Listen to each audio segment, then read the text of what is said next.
Vamos a dar inicio entonces a la sesión, Humberto, y dar lectura a vos al primer punto del orden del día, hermano. Vale, usted le va a Señor.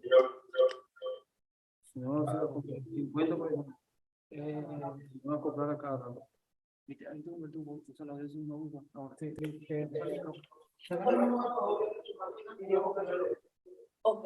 ¿Y por dónde va a hablar? ¿Por la computadora o por el micrófono? Primer punto al orden del día. Mensaje número 672 del Poder Ejecutivo, vía Ministerio de Hacienda, de fecha 5 de agosto de 2022, por el cual remite el decreto número 7602 del año 2022, por el cual se sujeta totalmente el proyecto de ley número 1952 del 2022, que modifica los artículos 2 y 4 de la ley 6706 del 2021, que establece un régimen transitorio de aportación al... Muy mal, Rosana, a vos no te... Rosana, cambia por favor por el de Humberto, porque ese, por lo visto que el micrófono no está funcionando. Humberto cuando habla con claridad, por eso le pasé la palabra a Humberto, para que él sea el que lea el punto, ¿entendés? Porque si no, no es muy claro. Yo por lo menos no escucho, no sé si los compañeros están escuchando lo que ella está hablando. No, si me permiten, ¿hay algún invitado? ¿Hay algún invitado ahí en la sala que justifique el uso del micrófono? Entonces, hablen con su laptop nomás directamente. Claro. Aquí vamos a escuchar perfectamente. Ahora me escuchan.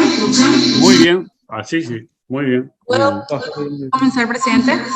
Adelante, por favor, adelante.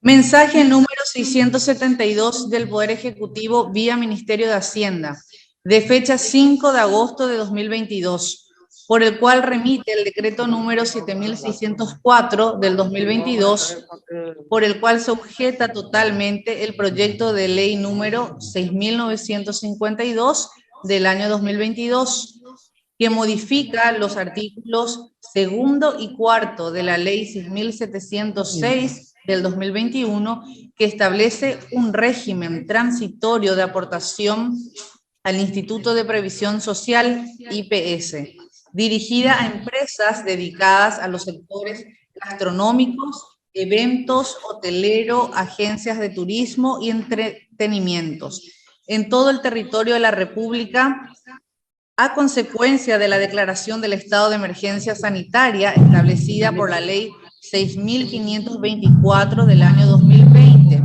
a causa del COVID-19 o coronavirus. Este proyecto fue presentado por los senadores Patrick Kemper, Arnaldo Franco, Enrique Baqueta, Fernando Silva Facetti y Eusebio Ramón Ayala. Tiene sanción automática el martes 4 de octubre de 2022.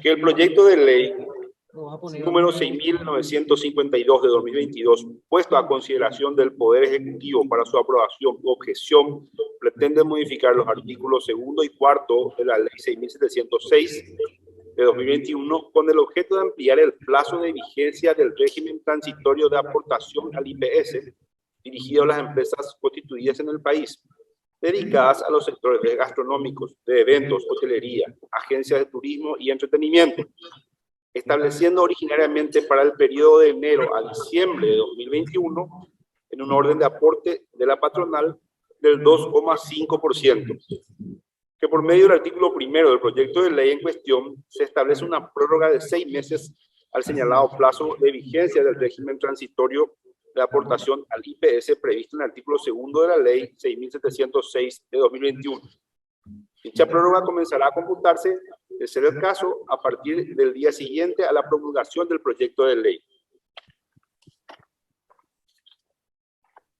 Que la declaración de emergencia sanitaria como consecuencia de la pandemia de la COVID-19 en los términos de la ley 6.890 de 2022 tuvo vigencia hasta el 31 de junio de 2022 y en el marco de sus facultades el Ejecutivo dispuso por decreto 6.939 dejar sin efecto todas las medidas sanitarias y acciones preventivas que fueron implementadas ante el riesgo de expansión de la COVID-19, incluyendo la eliminación de restricciones de la circulación y de concurrencia a los locales sin agendamiento previo ni registro individualizado.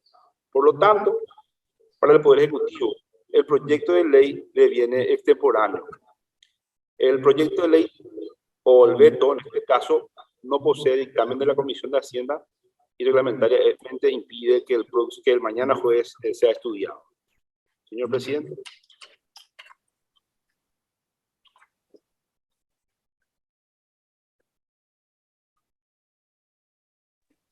Bueno, voy a dar la palabra. ¿Terminaron? Sí, señor presidente. Bueno, ¿quién quiere hacer de los compañeros uso de la palabra? Presidente, Sí. sería interesante escuchar la opinión del senador Monjes, que es de la Comisión de Presupuesto, que ellos todavía no estudiaron, pero yo entiendo que van a tener ya una opinión porque de cualquier manera da la impresión de que ya es extemporáneo. Tiene la palabra el compañero Juan Darío Monge para ver si nos puede ayudar a dar un poco de luz a todo esto. Adelante, Juan Darío, si puedes. Gracias, presidente. Recién me conecté, presidente. Si me ponen antecedente a la pregunta formulada por el apreciado colega Eusebio Ramón, entonces con autorización suya, a través del director de la comisión. O la directora. Adelante, por favor, para volver a refrescarle la memoria al compañero Monjes, para que él pueda dar una explicación a los compañeros. Sí, señor presidente. Es el punto 1 del orden del día. Sería la objeción total del Poder Ejecutivo al proyecto de ley que pretende ampliar por 6 meses que el aporte patronal a IPS disminuya. Que como no tiene dictamen de la Comisión de Hacienda, también el día de mañana no va a poder ser estudiado por el Pleno del Senado.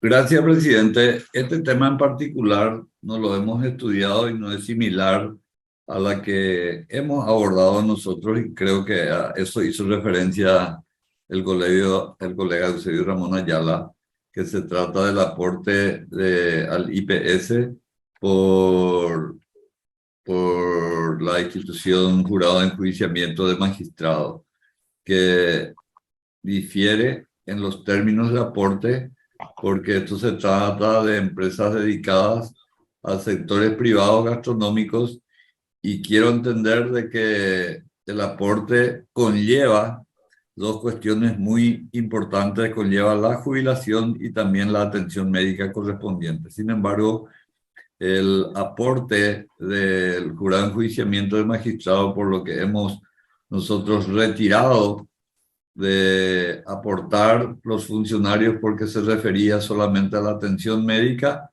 del cual no eran sujetos de obtener el beneficio que tenían en expectativas en ese momento, señor presidente, por lo que me excuso en opinar a profundidad de este tema y necesitamos mayor información al respecto, presidente. Muchas gracias. Presidente. Sí, adelante, por favor. Propongo que nosotros posterguemos esto y esperemos el dictamen de la Comisión de Hacienda. A consideración de los compañeros, la propuesta del compañero Eusebio Ramón de postergar. Que esté de acuerdo, levantar la mano en señal de aprobación. Fuerza, Luca, a votar. ¿Qué proyecto es? Perdón, presidente, me perdí. Tranquilo, mayoría por la postergación. Mayoría por la postergación. Siguiente punto del orden del día. Adelante.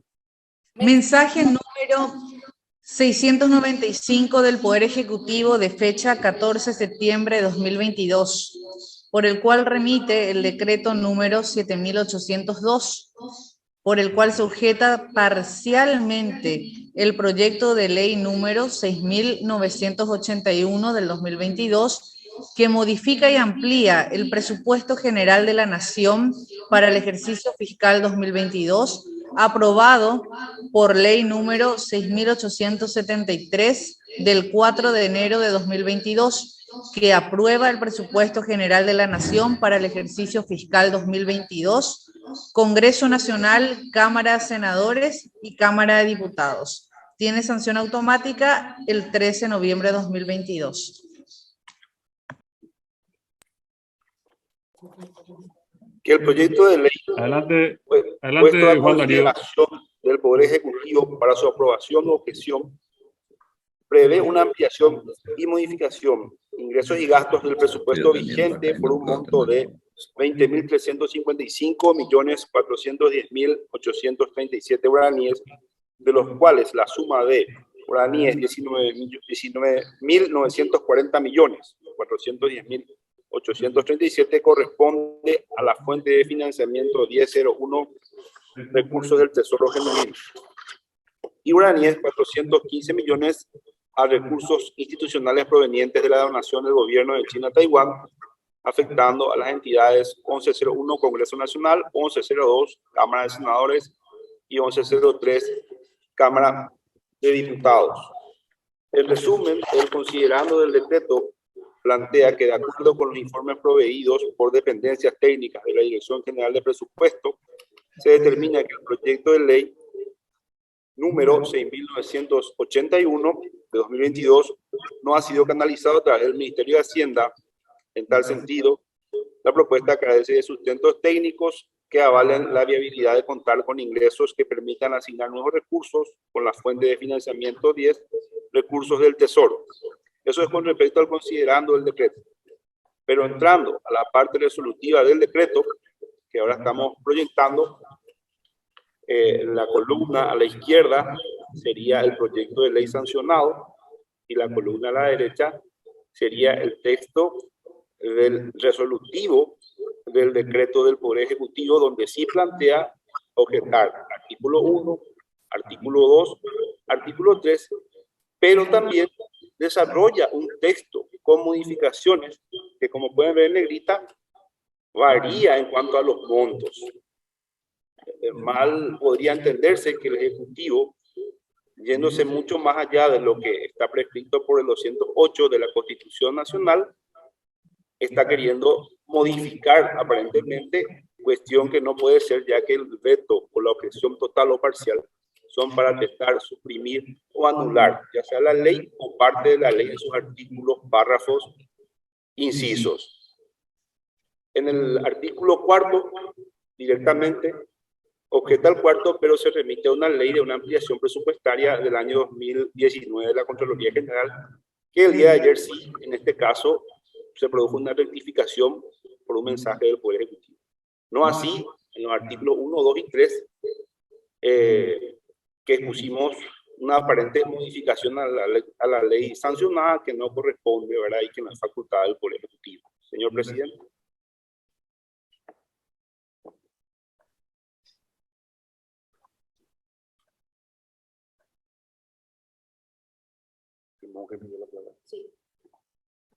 Tiene la palabra el compañero Juan Darío Monge, que estaba pidiendo la palabra. Adelante, Juan Darío. Muchas gracias, presidente. Este es un tema de mucha importancia porque nada más y nada menos se trata de un veto del Poder Ejecutivo en donde se involucra en competencias constitucionales de un poder del Estado. El Poder Ejecutivo no puede legislar, sin embargo, con este veto que se refiere al presupuesto de ambas cámaras del Congreso, están tocando los números sin hacer juicio de valor de lo que implica eso.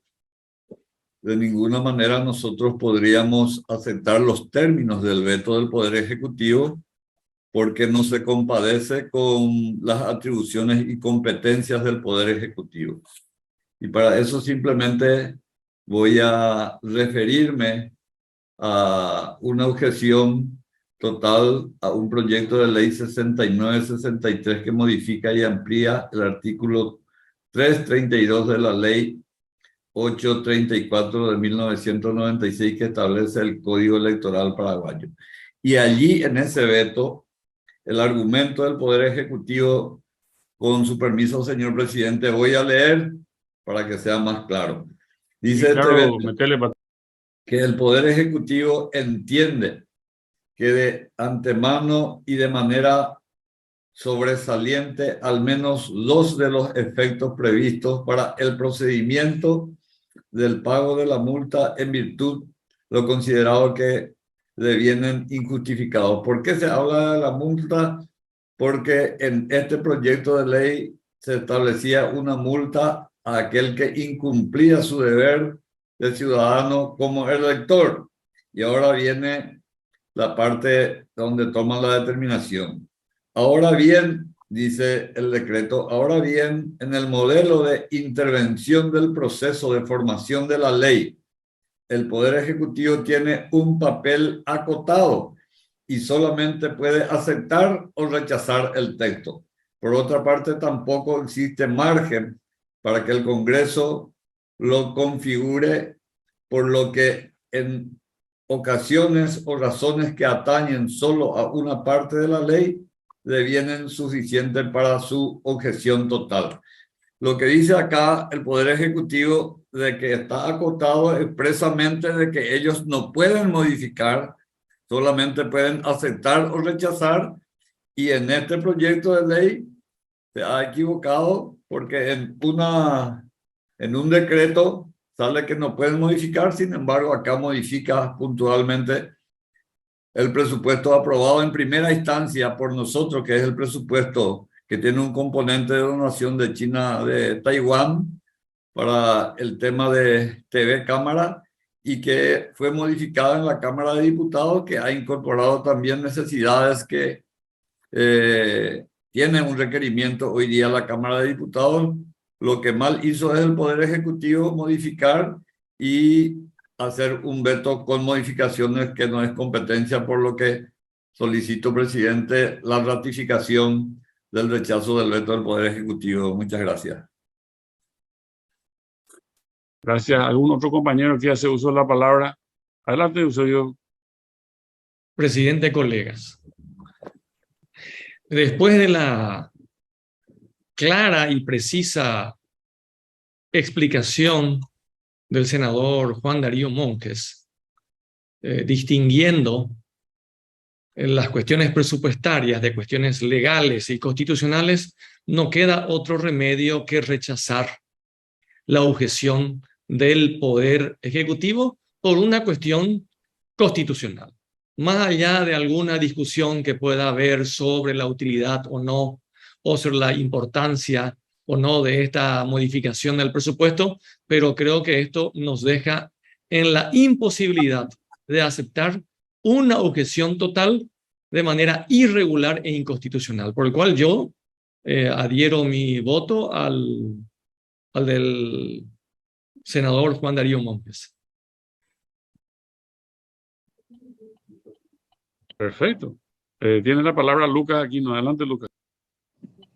En el mismo sentido, apreciado presidente y colegas, sumarme al voto y la moción del senador Monjes, y también a acompañar la argumentación del senador Eusebio Ramón Ayala.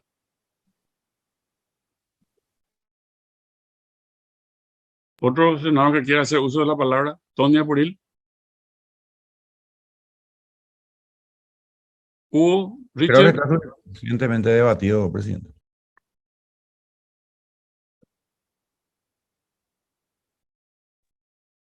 Está debatido, presidente. Muchas gracias. Presidente, A consideración. Rechazo. mayoría. Dictamen de rechazo. Siguiente punto del orden del día, Rosana.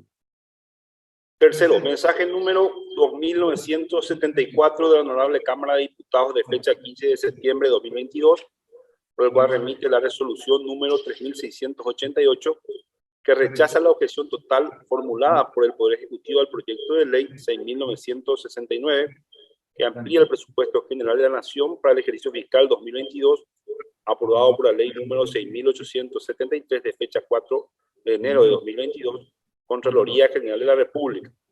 Cuenta con dictamen en mayoría por aceptar el veto y en minoría por rechazar la objeción total. Tiene la palabra el compañero Juan Darío Monge. Adelante, Juan Darío. Muchas gracias, presidente. La Contraloría es una institución muy importante, como su nombre lo dice, controlar los actos administrativos de todas las instituciones del Estado. Y amerita recordar de que el presupuesto vigente de la Contraloría General de la República, versión 2022, no se compadece con las necesidades o los requerimientos que la Contraloría ha remitido en primera instancia a el Ministerio de Hacienda, y el Ministerio de Hacienda consecuentemente ha remitido a la bicameral del año pasado. En ese entonces, como la versión Ministerio de Hacienda vino cercenado en cuanto a los recursos que permitan desarrollar sus actividades misionales a la Contraloría, nosotros hemos formado un fondo de contingencia en la bicameral para poder ir atendiendo situaciones de esta naturaleza, que fueron varias, y entre ellas la Contraloría General de la República. ¿Y cuál fue el trabajo que realizó la comisión bicameral del año pasado? De ir formando un fondo de contingencia, y uno de los fondos de contingencia del cual nos hemos nutrido para poder financiar situaciones de esta naturaleza, como fue el caso de la Contraloría General de la República, por citar algunos, el Hospital del Trauma, el hospital más importante donde recurren los ciudadanos más humildes, como es el Hospital de Clínicas, y otros más. Hemos recortado del Ministerio de Hacienda un monto importante que estaba asignado en su presupuesto y en objeto de gasto que permitían una fácil transferencia para otras cuestiones misionales del Ministerio de Hacienda. ¿Qué sucedió con eso? De que esos recursos que estaban asignados en un objeto de gasto de fácil transferencia estaban establecidos sin decir específicamente que eran para los Juegos Odesur, que estamos en víspera de su inauguración. Una vez aclarado eso, nosotros hemos restituido íntegramente esos recursos asignados en el presupuesto del Ministerio de Hacienda para financiar las Olimpiadas del Odesur, que se está en vísperas de iniciarse en nuestro país. ¿Qué conllevó eso en su momento? De que todos aquellos recursos asignados, tanto como para el Hospital de Clínica, tanto para el Ministerio Público, tanto para el Poder Judicial, y entre otras fuentes de financiamiento, fueron los fondos de excelencia, que también se mintió allí de que se iba a arruinar los fondos de excelencia, que no era cierto, que terminaron reconociendo después. Pero vamos a lo concreto de la Contraloría, que fue íntegramente asignados los recursos que necesitaban con los recursos que hoy financian Odesur. Se quedaron sin ninguna posibilidad de los recursos presupuestarios que requerían para el cumplimiento misional de la Contraloría, que es constitucional y de singular importancia, porque tienen la obligación y la competencia de auditar los actos administrativos de todas las instituciones del país.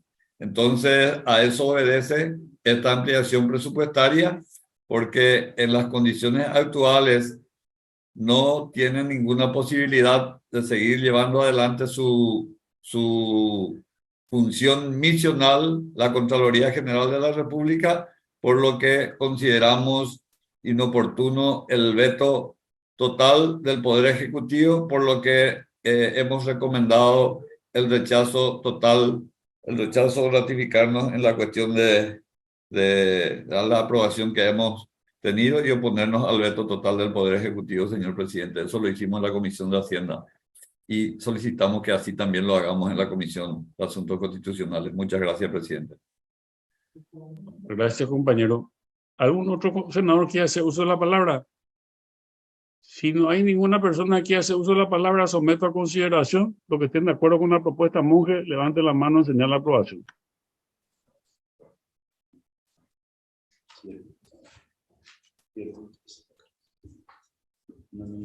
Seis. Aprobado. Por mayoría, casi unanimidad. Monje, callate, si no va a conseguir todo ya, o sea. Bueno, otra Así cosa será, que señor tengamos. presidente. Levantá nomás tu mano, Juan Darío, o sea. Humberto, Sí, otra sí. cuestión. Punto 4. Proyecto de ley de protección integral de la familia presentado por los senadores Arnoldo Vins, Blanca Velar y Mario Abreu Benín. Mayo 2017. ¿Prohibido? El presente proyecto de ley tiene por objeto promover el fortalecimiento y garantizar el desarrollo integral de la familia como el núcleo fundamental de la sociedad.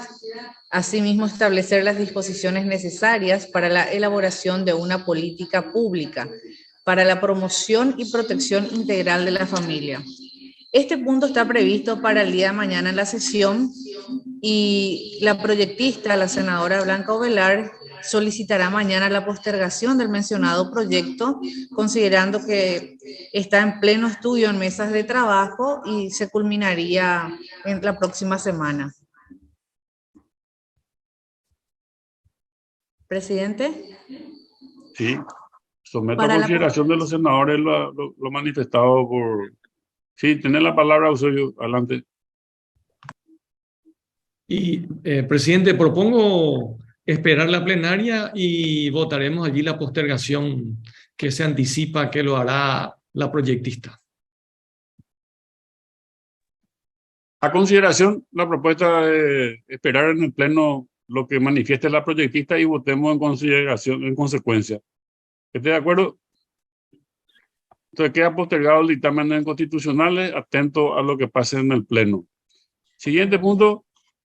Proyecto de ley que modifica el artículo 8º de la ley número 609 del 95, que organiza la Corte Suprema de Justicia, presentado por los senadores Desiree Masi y Pedro Arturo Santa Cruz el 17 de agosto de 2022.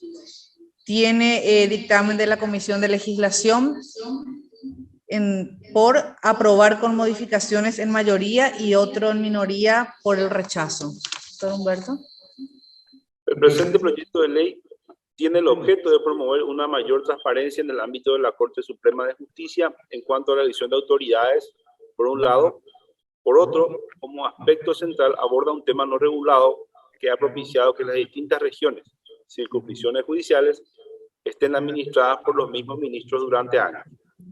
Consiste en modificar el artículo 8 de la Ley 609 del año 1995, que organiza la Corte Suprema de Justicia, eliminando la naturaleza secreta de los votos para integración de las salas y elección de autoridades, en consonancia a los procedimientos aplicados en otros órganos colegiados.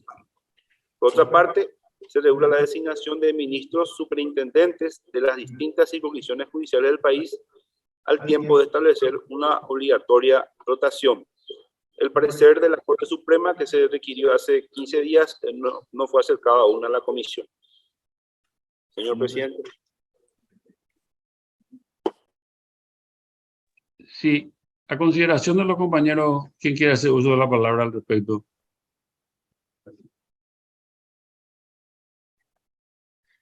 Presidente. El Sí. senador Santa Cruz. Adelante, Santa Cruz.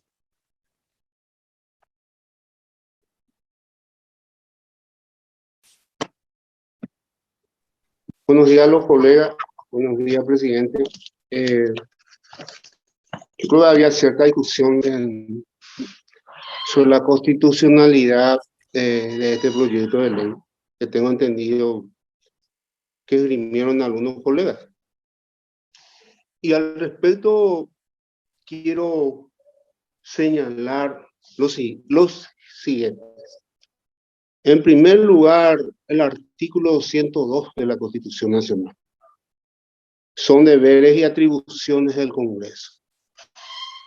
Velar por la observancia de la Constitución y las leyes, dictar códigos y demás leyes, modificarlos o derogarlos, interpretando esta Constitución. El director de la comisión ya se refirió a las modificaciones propuestas, que eso es que las votaciones dentro de la plenaria de la Corte sea público y que no sea secreto. Y lo segundo, en cuanto a la superintendencia, que nos explicó claramente.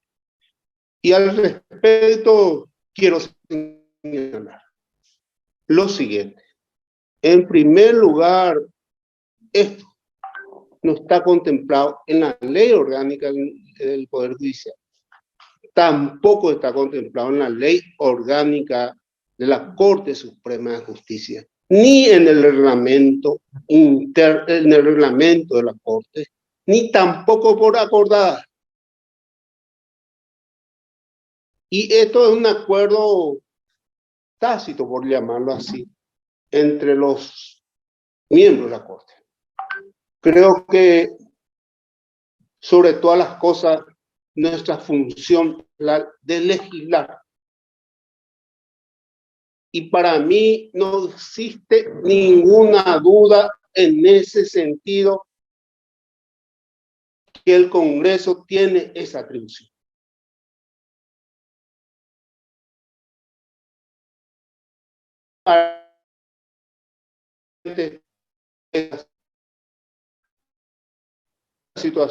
Abarcar esta situación en el sentido de que no existe una normativa con respecto a la superintendencia. Sabemos lo que pasa con la superintendencia. Sabemos lo que pasa en el país. En mi departamento, hace una persona hace 23 años está ahí, controla todo el Poder Judicial. Y en otros departamentos hay acuerdo también sobre eso. Creo que este Congreso no se puede negar a legislar sobre ese punto, hacia la transparencia, hacia la honestidad de la gente, hacia la transparencia. Y tenemos casos, presidente, que fueron denunciados por propios miembros de la Corte, en el sentido de que muchos inversionistas no vienen a este país por esta situación. Y también que muchos de los miembros de la Corte propusieron ya esto dentro de la plenaria de la Corte. No tuvo eco. Creo que tenemos que legislar a favor de la transparencia y terminar con muchos negociados que ocurren acá. Y todos sabemos, ninguno de nosotros, y tenemos esa información, y no podemos negarnos a legislar sobre este punto, presidente.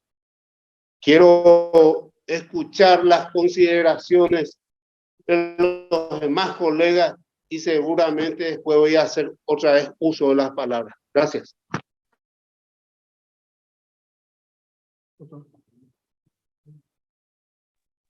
Gracias, compañero. A ver, uso yo, Ramón. Presidente, colegas, sin duda, creo que el proyecto es importante. Y en la plenaria, como en la Comisión de Asuntos Constitucionales, en la sesión anterior, todos manifestaron la importancia y además que estaban de acuerdo sobre todo con el primer párrafo del proyecto de ley. En lo que no estábamos de acuerdo muchos es en hacer un dictamen solamente por una cuestión de tiempo, 8 días, 15 días, hasta tener la opinión de la Corte, por una cuestión de que ellos son los que por la Constitución también tienen que ejercer la superintendencia de todos los organismos del Poder Judicial. Y eso también es una cuestión constitucional. No entro yo y no cuestioné nunca, al contrario, estuve a favor de que se puede reglamentar por ley, sin duda el Congreso puede hacerlo, pero lo que nosotros tenemos que buscar también es la eficiencia en los controles, o sea, hacer las leyes, pero para que sean eficientes. El proyectista o los proyectistas tienen sus razones. Yo estimo que el proyecto es bueno, es incompleto, no abarca todas las áreas de la superintendencia, es categórico, pero está bien, se puede complementar con las otras leyes y con la ley 609 que organiza la Corte Suprema de Justicia. De cualquier manera, nunca nadie dudó, y yo no escuché a nadie, en la plenaria ni en la Comisión de Asuntos Constitucionales, alguna oposición al tema de la transparencia, al tema de los controles, etc. Creo que la mayoría manifestó estar a favor. Solamente en cuanto a la organización interna de cómo debe hacer su trabajo el Poder Judicial, el que estamos queriendo tener una opinión de la Corte Suprema de Justicia. No es porque no tengamos una atribución constitucional al respecto. Entonces, esta es una contestación directa a uno de los proyectistas que acaba de hacer uso de la palabra. Por lo tanto, lo que yo creo que corresponde es, como ya lo hizo la Comisión de Asuntos de Legislación, es hacer una aprobación con modificaciones.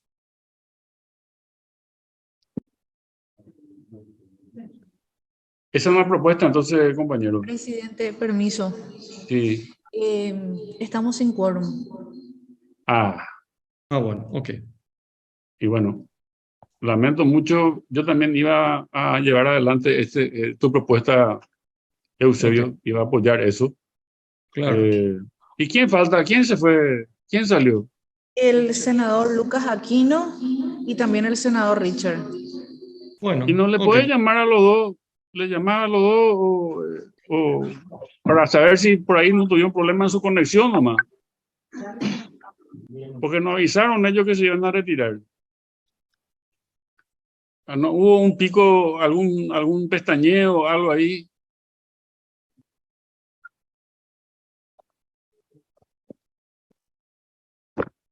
Presidente, en todo caso se discute en la plenaria, ¿verdad? Bueno, perfecto. Vamos a cerrar entonces la sesión. Perfecto. Okay. Quería nomás por la duda, ¿verdad? Pero bueno, le agradezco a los compañeros que estén muy bien, a todos los funcionarios. Mañana, Yayo Topata, Dios mediante en la plenaria, hermano. Un abrazo para todos. Y igualmente, y no quiero dejar pasar la ocasión para decir que la Secretaría estuvo, como siempre, a la altura de las circunstancias y la ventaja de tener un miembro avesado en cuestiones presupuestarias y financieras en Constitucional, el senador Juan Darío Monge, que nos ahorra el trabajo. Sí. Hoy tuvimos, ¿sabe qué? Yo ya no quería más que hable Juan Darío, porque cada vez que hablaba ya ganaba. Todo lo que propone, cualquier cosa va a proponer, va a ganar. No, pero él tenía razón, presidente. Mucho. No me mató. Agradezco mucho halago en nuestro día, el Día de la Juventud, y muchas felicidades para todos. Muchas felicidades para presidente. Felicidades. Felicidades acá a nuestra secretaria Rosana, que es nuestra Rosa acá. Pero bueno, hasta luego a todos. Que estén bien.